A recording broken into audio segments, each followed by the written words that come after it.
আসসালামু আলাইকুম এভরিওয়ান। এখন আমি আপনাদেরকে এমন একটা টেকনিক দেখাবো যেই টেকনিকটা ইউজ করে আপনারা সহজেই একটা রাউন্ড শেপের কেককে কার্ড থিমের কেকে কনভার্ট করতে পারবেন। এই যে দেখেন আমি রাউন্ড শেপের কেকটাকে হচ্ছে একদম সমান মেজারমেন্ট নিয়ে দুই পাশে সেম ভাবে নিয়ে কেটেছি। কেটে জাস্ট উপরে ভিডিওতে যেভাবে দেখছেন ওভাবে রেখে দিয়েছি।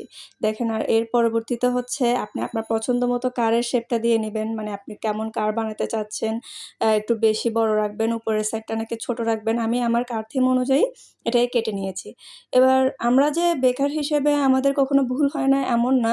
আমি এই কেকটাতে যে নজল দিয়ে করার কথা ছিল প্রথমে সেই নজল দিয়ে করি নাই। দেখতেই পেরেছেন আপনারা আমি ওটা পরবর্তীতে চেঞ্জ করেছি। চেঞ্জ করে এখন আমি একটা ছোট স্টার নজল দিয়ে আমি বাকি ডিজাইনটুকু করতেছি। জাস্ট হচ্ছে স্টার নজল দিয়ে আ কি বলবো, এটা ডট ডট টাইপসের দিচ্ছি। মানে এটা হচ্ছে স্টার মতো করে হচ্ছে। এটা কি বলবো আমি নিজেও জানি না।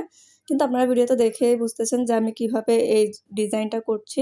কজ কার থিমের কেকটা আমরা ওইভাবে আসলে ফিনিশিং আনতে পারি না। যারা প্রফেশনাল তারা পারে, বাট আমি পারি না। তো আমি Pinterest থেকে দেখেছি যে ওরা এভাবে করছে মানে ডিজাইনটা। তো আমিও চেষ্টা করলাম এভাবে করার জন্য। এই কেকটা হচ্ছে খুবই স্পেশাল একজনের জন্য।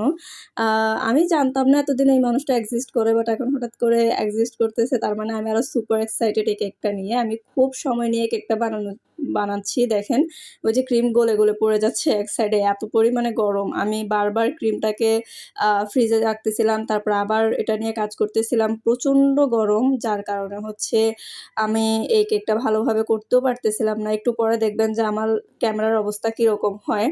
মানে লাইটের রিফ্লেকশন পড়ে একদম সাদা হয়ে গেছে। এই যে দেখেন একদম সাদা হয়ে গেছে।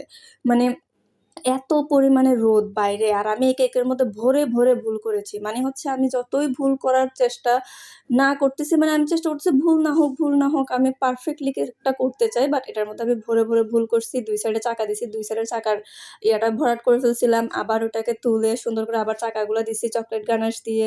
এখন হচ্ছে জাস্ট লাইনগুলা ড্র করে দিব কেকটা যাতে দেখতে মানে একটু সুন্দর লাগে, চোখে লাগে।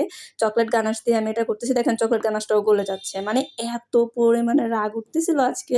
আমি অনেক সময় নিয়ে মোটামুটি অনেক সময় নিয়ে অনেক পারফেকশন নিয়ে কেকটা করার চেষ্টা করেছি। আলহামদুলিল্লাহ আমি যেরকম চেয়েছি আমি সেরকমই পেরেছি। আর এই কেকটা ছিল একটা ছোট্ট ছেলে ভাবুর জন্য। সে নাকি প্রচুর মানে কার পছন্দ করে, যার কারণে আমি তার জন্য এই স্পেশাল কেকটা বানিয়েছি।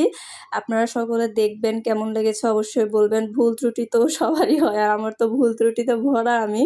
আমার ভুল ত্রুটির কথা আমি নাই বা বললাম। সকলে ভালো থাকবেন। আল্লাহ হাফেজ।